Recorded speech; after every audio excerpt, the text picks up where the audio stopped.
Salut à tous. Allez, aujourd'hui on se retrouve pour une nouvelle petite vidéo, toujours sur le MP3. On va parler un peu galets corrois et vous allez comprendre pourquoi.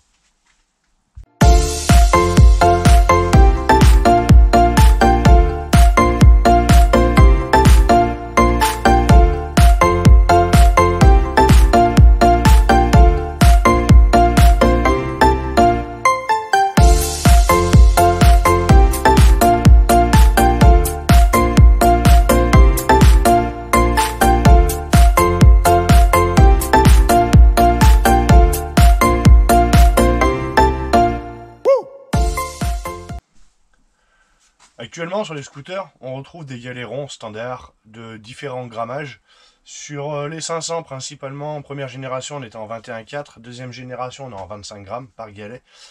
Il y a déjà de ça un petit moment, ils ont sorti des galets polygonaux. On appelle ça des galets pulets. On trouve ça un peu sur tous les sites. Ça se dit révolutionnaire. Ça montre tous les bienfaits du galet, etc., etc. Mais ça en dit pas plus et personne sait à quoi s'attendre. On trouve aussi sur internet comme quoi il faut changer la courroie. Alors pourquoi il faut la changer déjà exactement? Ça serait déjà pas mal de le savoir, donc on va voir ça un peu aujourd'hui dans cette vidéo. Des galets, principalement voilà, on a des galets ronds habituellement. Ça c'est des galets de tout ce qu'il y a de plus standard. Ceux-là c'est des 21,4 donc de première génération. Et donc on a nos fameux galets pulets à cam. Voilà, comme ça, on voit bien, ils sont plus ronds, ils sont hexagonaux, enfin, ils ont une forme un peu bizarre. Logiquement, le galet, lui, quand il arrive en butée dans le vario, quand il arrive en haut, le vario ne peut pas aller plus loin. Ce qui est logique, parce que c'est le galet avec la force centrifuge qui pousse le vario vers l'extérieur pour pouvoir faire monter la courroie. Soi-disant, avec les galets pulets, le vario irait plus haut. Pourquoi il irait plus haut? Sachant que le vario, lui, s'il est à fond, il ne pourra pas aller plus haut.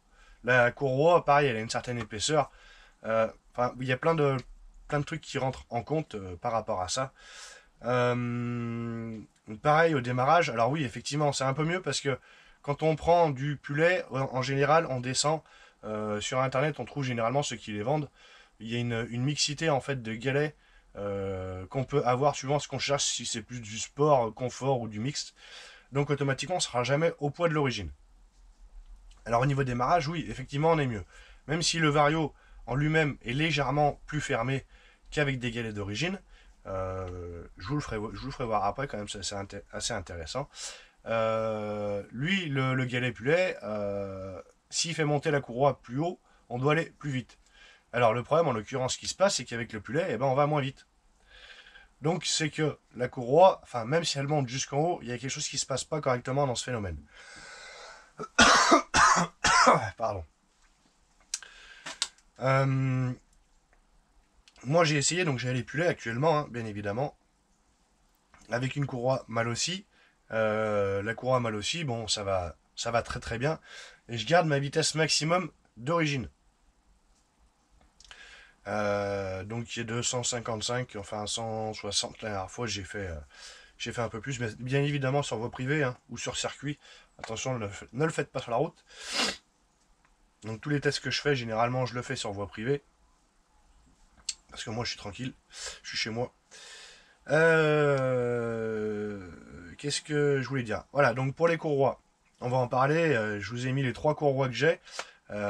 Donc j'avais moi la malle aussi, j'avais acheté la Polini parce que justement sur internet on disait qu'il fallait prendre ou une courroie de 400 ou une courroie Polini qui sont de même longueur, et grâce à Michel Warnet j'ai réussi à avoir une courroie d'origine, donc il me l'a envoyé gentiment, gratuitement. Enfin, j'ai payé les frais de port mais il m'a donné la courroie, donc je l'ai là. Ça m'a permis justement de vérifier quelques hypothèses que j'émettais un peu en doute dans ma tête. Allez, je tourne la caméra, on voit ça. Voilà. Alors, j'espère qu'on va bien y voir. J'avais tout marqué, j'avais essayé de faire au propre, au mieux. Donc voilà, on a différentes courroies. Là, ici, on a la malle aussi. Là, on a la courroie d'origine. Et là, ici, on a la Polini. Alors moi, ce que j'ai pu remarquer, donc j'ai tout mesuré donc avec un pied à coulisse et un mètre à couture. Donc les 3 courroies, comme ça, j'avais mes mesures exactes. Au moins, j'étais sûr de là où j'allais. Il n'y a pas beaucoup de différence. On retrouve la Malossi, en diamètre intérieur, on est à 942, en diamètre intérieur, on est en 1048, épaisseur de la courroie, on est à 16, et la largeur, on est à 27,30, sachant qu'elle a déjà 5000 km. On va prendre l'origine, et ben l'origine, on est exactement pareil. En intérieur, on est à 942, en extérieur, on est à 1046, bon, à 2 mm, c'est pas ça qui va changer grand chose. En épaisseur, on est à 16, et en largeur, on est à 27,30. On est exactement pareil, sachant que celle-là, il m'a dit qu'elle avait environ 7000 km. Donc grosso modo, ça se vaut. Mais d'une courroie à l'autre, déjà, vous allez sur chaque site, entre la Malossi et l'origine. L'origine est donnée pour 10,60. Donc celle-là, on est déjà en 10,46. Et la Malossi est donnée en 10,44 et on est déjà en 10,48. Donc je sais pas comment ils mesurent sur les sites. Alors certes, elle a peut-être un peu roulé, mais au contraire, elle aurait dû être plus grande en extérieur et intérieur, si elle s'était étendue, qu'actuellement. On retrouve notre Polini. Donc la Polini, on est à 945 en intérieur, donc on est légèrement plus grand que la Malossi et l'origine. On est à 10,41 en extérieur, donc légèrement plus court. On est en 15 d'épaisseur, donc par rapport à l'origine et la Malossi, ça nous fait 1 mm de moins. Et ça fait 27,70 de largeur. Bon, parce que celle-là, elle est neuve, elle n'a jamais servi encore. Le truc qui se passe, c'est que celle-là fait 16, celle-là fait 15. Pourtant, celle-là est donnée pour 14 d'épais et 10,38 d'extérieur. Les intérieurs, on les trouve jamais. Donc là, ce qu'il en est concrètement, pourquoi il faut changer une courroie quand on met des pulets? Eh ben franchement, ça sert à rien. Personnellement, je roule avec la Malossi, qui est aussi grande que l'origine. J'ai aucun problème. Voilà, la courroie n'a pas cassé, la courroie n'est pas usée, il n'y a rien d'abîmé. Donc pourquoi mettre une Polini à la place? Alors, on peut la mettre, la Polini, hein, ça ne changera pas grand-chose, parce qu'en diamètre intérieur, on est exactement pareil. Le seul truc, c'est que vu que l'épaisseur est moins importante, on perd un petit peu, évidemment, en hauteur de courroie. L'angle doit être peut-être différent, mais ça, malheureusement, j'ai pas ce qu'il faut pour le mesurer. On perd peut-être en vitesse maximum parce que la courroie monte un peu moins haut. Et encore. Mais voilà, ceux qui veulent prendre des galets Pullet, vous n'êtes pas obligé de prendre une courroie Polini ou une courroie de 400. Vous pouvez très bien rester en origine ou en Malossi. Alors après, sur les routes, personnellement, c'est limité à 130 au maximum. Vous roulez à 130, vous n'aurez pas de problème. Après, il se peut, de toute façon là-dessus, il y a tellement peu d'espace entre le Vario et le Carter, il se peut que la courroie vienne toucher un peu. Mais de là à bouffer la courroie, non. Non. Si s'est passé quelque chose comme ça, c'est que ça a été mal monté. Je vais vous faire voir concernant l'ouverture du Vario avec les galets Pullet et les galets d'origine. Je prépare ce qu'il faut et je vous reprends. Voilà, donc j'ai mis mon Vario donc, sur une plaque de marbre. Hein. J'ai mis mes galets dedans, donc des galets ronds.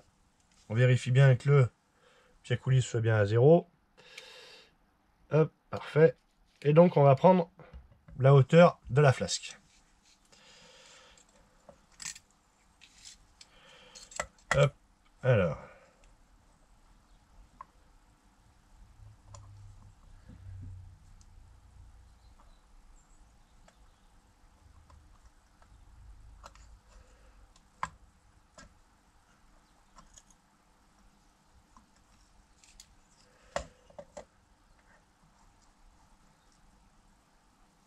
Voilà, là on est à 49,40 avec des galets d'origine.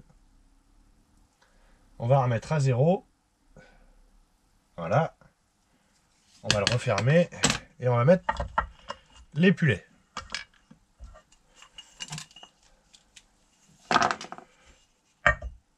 Hop. Alors les Pullets c'est pareil, hein. Vous pouvez pas vous louper dans le sens. De toute façon, si vous en achetez, il y a une notice.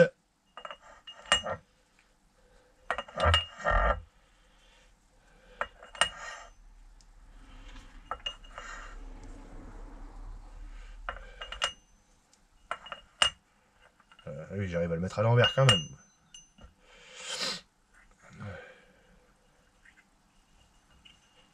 Voilà. Mais bien correctement. Hop, on remet la flasque.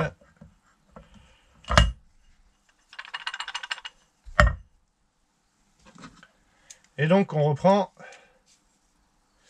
la même mesure.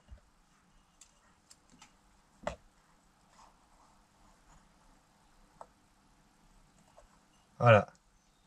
Donc on a 0,30. Je sais pas si on le voit là. Ouais, si. 0,30. On a 0,30 d'ouverture du vario. Ah, putain, j'arrive pas à l'éteindre. Voilà. On a 0,30 d'ouverture du vario alors que le scooter est au ralenti. Donc déjà le vario, lui, il est légèrement... Alors c'est pas grand chose, hein, 0,30, hein, c'est même pas 1 mm. Mais pour dire, on retrouve la différence, notamment... Je vais faire comme ça. Hop là. Voilà, c'est mieux là. On retrouve notamment une grosse différence avec les Pulet et les Origines. C'est au niveau du correcteur de couple. Avec le correcteur de couple, quand on est en galet d'origine, la courroie, elle ressort légèrement du correcteur de couple d'environ 1 mm. Et bien avec les Poulets, elle ne ressort pas. Donc ce qui fait que déjà la courroie, ça prouve que la courroie est plus rentrée dedans. Donc le correcteur, lui, va tourner déjà plus vite au ralenti. C'est pour ça qu'on retrouve souvent notre roue qui tourne au ralenti. Après, automatiquement, qu'est-ce que j'allais dire? J'ai oublié. Oui, donc, vu que avec les Pulets, la courroie ne ressort pas, ça évite qu'elle frotte l'écarter au niveau du correcteur. Et ça évite un peu le branlement qu'on entend de la courroie quand on démarre à froid qui branlingue dans le carter. Ça le fait encore un peu, mais ça le fait moins. Voilà. Donc, grosso modo, si jamais... Oups, grosso modo, si vous voulez acheter des galets Pulet, vous pouvez les acheter. Pensez bien à prendre les guides. Ça par contre, ouais, c'est efficace. Les galets aussi, vous pouvez les prendre, hein, je les conseille, hein, franchement, c'est très très bien. On a une linéarité qui est relativement impressionnante. J'avais refait des tests dernièrement avec des galets d'origine pour avoir un mélange. Alors franchement, bah, j'ai détesté. J'ai remis les Pulets directement. Franchement, c'est quelque chose qui est vraiment très très bien, qui a été très bien conçu. Mais voilà, faut savoir à quoi s'attendre en fait, tout simplement, pour ça. Donc la courroie Polini n'est pas une obligation. Si vous voulez, vous pouvez la mettre. Mais vous pouvez très bien rester soit en courroie d'origine, qui généralement sont très bien. Et au niveau prix, on trouve à entre 90 et 100 euros. Ou alors la malle aussi, pareil, à peu près entre 90 et 100 euros. Donc de ce côté-là, non, franchement, vous achetez les Pulets et les guides, vous montez ça, vous roulez. Et tout ce que vous pouvez trouver sur internet, comme quoi la courroie se bouffe, machin, c'est totalement faux.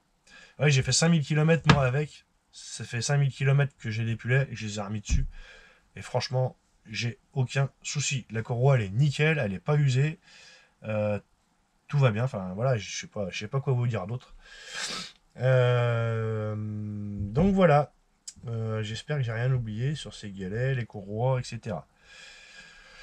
Bah écoutez, hein, ça, normalement on est bon. Si jamais vous voyez que j'ai oublié quelque chose, si vous pensez à des choses, n'hésitez pas à me le dire en commentaire ou alors à m'écrire par mail, hein, comme d'hab, hein, vous savez où elle est, mon adresse mail. Ceux qui me connaissent sur les groupes, Messenger. Et puis c'est tout. Voilà. Merci encore à toi Michel pour m'avoir envoyé cette courroie. Ça m'a été d'une très grande utilité. J'ai pu faire ce que je voulais faire. J'ai répondu à tes questions aussi, je suppose, parce qu'on s'en avait posé beaucoup tous les deux là-dessus. Pourquoi il y avait ça exactement. Donc voilà. Et ben écoutez, sur ce, je vous souhaite de passer un bon week-end et à bientôt. Salut à tous.